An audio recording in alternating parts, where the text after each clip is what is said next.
नवरात्र के दिनों में हम एक तस्वीर बहुत देखते हैं और वो तस्वीर है माता की मूर्ति के साथ उस परम शक्तिशाली असुर महिषासुर की, जो माता के साथ दिखाई देता है। इस मूर्ति में माँ त्रिशूल से महिषासुर का वध करती हुई दिखाई देती है। लेकिन क्या आपने कभी सोचा है कि माता के साथ महिषासुर क्यों होता है? दरअसल इसके पीछे माता का करुणामय हृदय है, जो शत्रुओं पर भी दया भाव रखता है। आइए जानते हैं इसके पीछे के रहस्य के बारे में। देवी भागवत पुराण में कथा है कि रंभ नामक एक असुर हुआ करता था, जिसने अग्निदेव की तपस्या कर उन्हें खुश कर लिया था, जिसके चलते उसे एक पुत्र की प्राप्ति हुई जो एक महिषी यानी भैंस से उत्पन्न हुआ था। इसलिए वह महिषासुर कहलाया।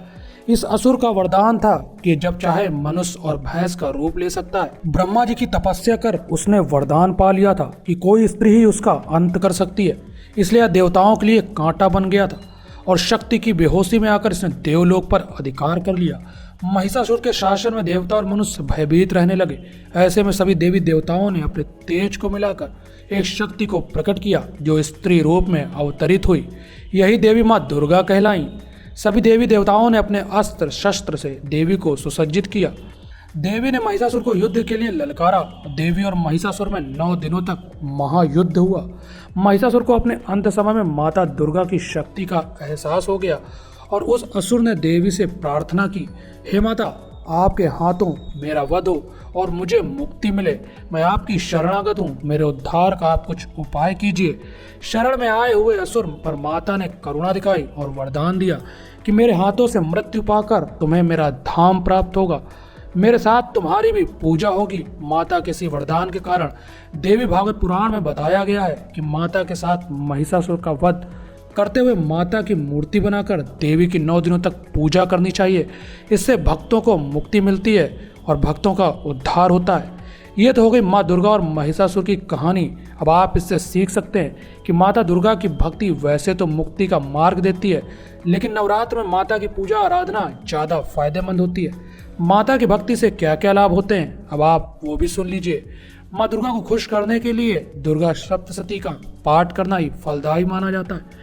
नवरात्र के दिनों में तो इनका पाठ बड़ा ही ऊंचा माना गया है, इसलिए माँ के भक्त दुर्गा सप्तशती का पाठ जरूर करें। सप्तशती के कुल 13 अध्याय हैं, जिन्हें 3 हिस्सों में बांटा गया है।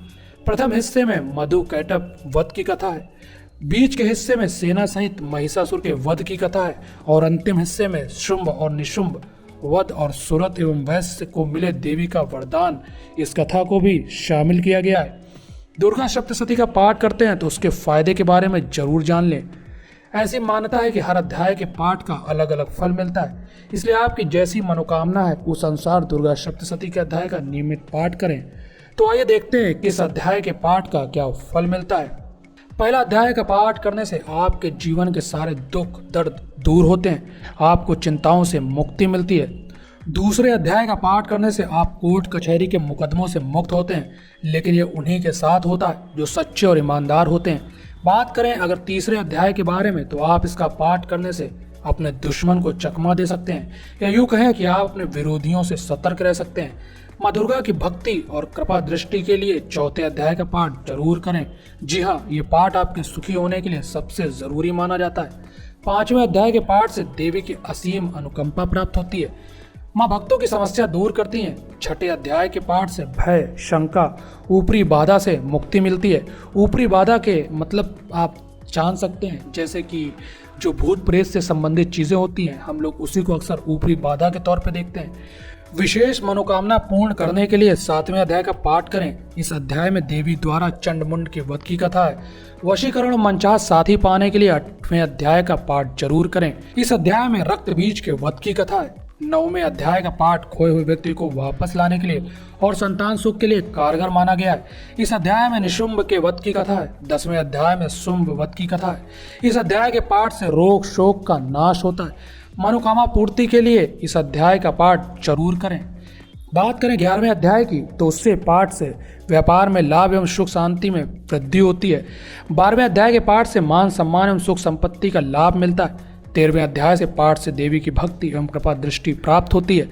आशा करता हूँ माता दुर्गा से जुड़े ये उपाय आपको आपकी सफलता तक पहुँचा दें, ताकि आप अपने जीवन में पूरा आनंद ले सकें। वीडियो को शेयर करना बिल्कुल ना भूलें, ताकि और लोग भी इस नवरात्र में इसका लाभ उठा सकें। और इसी तरीके से अगर आप भी और नवरात्र से जुड़े वीडियो देखना चाहते हैं तो कमेंट बॉक्स में कमेंट करें, ताकि हम आपके लिए और नए नए वीडियो बनाएं, ताकि आप नवरात्र से जुड़ी अन्य घटनाएं भी माता दुर्गा से रिलेटेड जान सकें। शुक्रिया दोस्तों।